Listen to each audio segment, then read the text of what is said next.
What's up, guys? Luke here with Luke's Points and Miles, and a question I get asked quite often is, when does it make sense to cancel a credit card? Well, today I'm going to talk about it a little bit, and I'm going to give you my 5 credit cards that I believe I will be canceling over the next few months. First, let's answer the question of, why would you ever cancel a credit card? Well, there are a few reasons. If the card has an annual fee, and you feel like the card just isn't giving you enough value for that fee, then maybe it's a good idea to cancel. Sometimes it's an option of canceling a card for a reason specific to an issuer. American Express does limit the number of credit cards a customer can hold at one time, and that number is widely debated, but it is normally somewhere between 4 and 6, with 5 being the most common data point I've seen. It's worth mentioning the Big Timer Sledge currently holds 7 credit cards from American Express, and these are separate from the cards formerly known as charge cards, the green, gold, and platinum. But you get the point. If you are at your limit, then you'll need to cancel one to get a new one. Capital One is another issuer that seems to have a cap on the number of cards it will issue an individual, and for a large number of folks, that limit is 2. However, I think Mark Reese does currently hold 3. There are a few more reasons that could be more specific to you as an individual to cancel a credit card. And I do want to mention that for a lot of folks, it may make more sense to downgrade the card to maintain that credit history and let the account age to improve your credit worthiness. That is somewhat less important as you grow older. In my case, I don't need to let newer cards age because I have over 25 years of credit history. But if you are newer to the credit game, it could make sense to try to keep certain accounts open and aging. One thought that is universal though, you should never cancel a card during the first year of opening it, getting a sign-up bonus, or receiving a retention offer. Meaning if you open an American Express Gold card and get the bonus, you'll need to keep that card open for at least a year. And if after that first year you are offered a retention offer and you accept, you'll need to keep that card for a second year as well. As far as business cards go, they don't normally report to your personal credit most of the time, so it's a much easier decision to cancel that card. Other than that, guys, I don't want you to be afraid to close accounts. American Express will not throw you in pop-up jail if you close one card after a year. Trust me, I've closed a ton of Amex cards. Which brings me to the next part of this video. Once you have like 32 cards and you're close to the end game, you may want to take stock of those annual fees and make sure you aren't spending money you don't need to be spending. I'm going to give you at least 5 cards that I will likely be canceling in the next few months, and I'll give you the reasoning behind it. Stick around because the last card will probably be a surprise. Now, at any time during this video you want to question or debate my reasoning, pause the video and comment below. We in this community are almost always respectful of each other's opinions, and I truly welcome another perspective.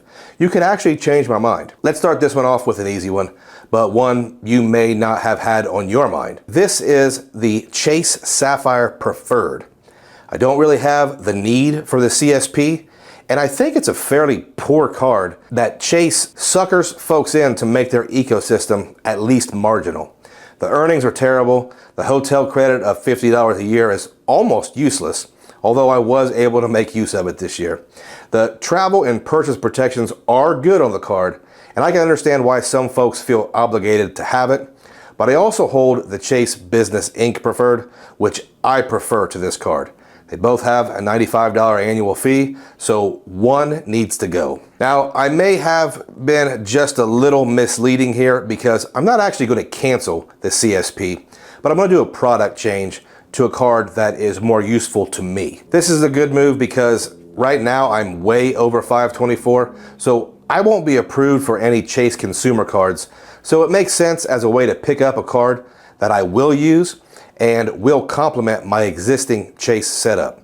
Besides the CSP and the CIP, I currently hold 2 Chase Ink cash cards, a Chase Ink Unlimited, and a couple Chase hotel cards.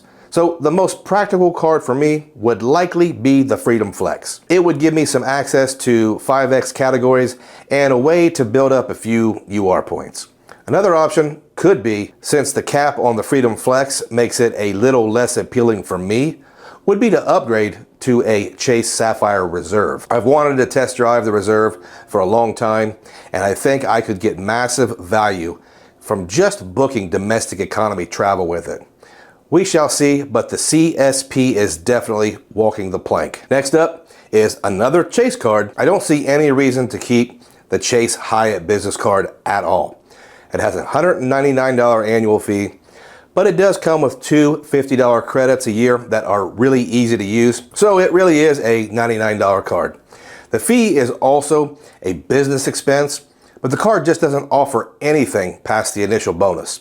The business program offers a very slight, minimal discount on paid stays, but who's out here paying for stays? I've held Discoverist and Explorist status, but I've never even been recognized as an elite member at Hyatt, much less got anything besides a bottle of water. I do appreciate the water though. The card doesn't earn any better than any normal Chase card for everyday spend, and I just don't need it to get everything I need from the Hyatt program. The card is pretty bad, but it did come with an okay bonus of 60,000 Hyatt points. You guys know I regularly bash Hyatt, but it does come from a place of experience. Like last weekend in Nashville at the Hyatt Centric. We ordered room service coffee, but we never got it. No one at the hotel seemed concerned at all, just no response. It's like normal to order food and drinks and just not get it. In 2023, I will have stayed at 5 different Hyatt brands to earn the free night, but I just don't think I need this credit card for my Hyatt journey.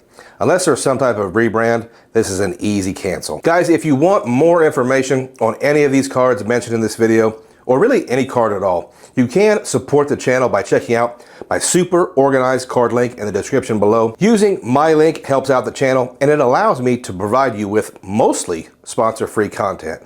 If you have used my link in the past, I thank you. Number 3 here is more of a conceptual cancel. I currently hold 2 American Express Hilton Aspire cards and 1 American Express Hilton Business card. I won't be moving forward this heavy into Hilton next year.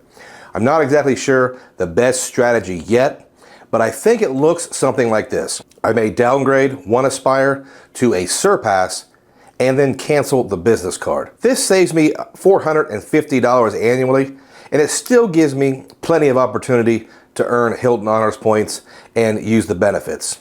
My situation is constantly evolving, and I currently enjoy Hilton for higher end stays, but I also am starting to really like IHG for the more affordable trips. Even while trashing Hyatt, sometimes they make a lot of sense for certain stays, and my dark horse, Choice Hotels, are going to be getting in some work in the next year or so, I hope. This makes it a little less logical to have so many cards tied up with Hilton, especially when I just went from 1.2 million Hilton Honors points to less than 80,000. I'm all booked up until next fall. Not only is this to be a little more diversified in spending, but once I'm done with my cashback experiment, I'll be focusing again on transferable currencies, and I will also be paring down the annual fees to a more reasonable level. This next one, I am still not completely sure if it will go away, and I'll try to explain. The card is the $95 annual fee Choice Privileges Select MasterCard. The card itself is solid, and I think it's slept on, but for me, I have a good stash of 100,000 Choice Privileges points and no plans for them at all at this time. The status benefits aren't likely going to be a deal breaker, and I also now hold the Citi Premier card that earns thank you points. Thank you points can be transferred to Choice at a rate of 1 to 2, making it a much better spend on the Citi cards for Choice points. Before I cancel though, I do want to stay at a Cambria hotel and see if the platinum status matters at all there. There is also a chance I keep the card because it comes with a 30,000 point bonus just for keeping it, making it a net positive if I ever use the points. Okay, here comes the final card, and please comment below what you guys think of what could be a somewhat controversial decision. The card that I hold and I like very much, but never use, is the Capital One Venture X. I don't need to tell you all the great things about the Capital One Venture X, but the fact is, I don't really use it, and no matter how you math, it is still $395 coming out of my pocket every year. And although I'm not exactly eating cat food, I'm also not one to spend money for no reason. On the one hand, the card has primary CDW, lounge access, and has the potential to earn 100,000 Capital One miles just in referrals every calendar year. Those are great, but I don't use this card. I don't rent cars, and I don't really push for referrals on my channel. I have to force myself to purchase something in the travel portal just to trigger the credit, and the 10,000 bonus miles every anniversary just doesn't really move the needle for me. This card was formerly a Capital One Venture card, and it is one of my oldest accounts, so I will have to keep it around in some form, but I'm leaning heavily towards a product change to a no annual fee card like the Quicksilver. The Venture X to me is just starting to seem like a great card if you use it, but it kind of falls short if it's part of a 30 card setup. That said, I love the Capital One Lounge in Dallas, and I really can't wait to visit the one in Washington, D.C. here in a couple weeks. That alone could change my mind. Guys, which cards do you plan on canceling, upgrading, or downgrading this year? Are you hesitant to close cards because you think you'll lose favor with the issuer? Comment below, and remember to check out my super cool card link in the description below. Also, real quick, it's the fourth quarter. That means the holidays are quickly approaching, and if you're not using a retail shopping portal, check out Rakuten. I use Rakuten because they have great cashback rates, but they will also allow the earning of American Express membership rewards points in lieu of cashback, making them much more valuable, at least for me.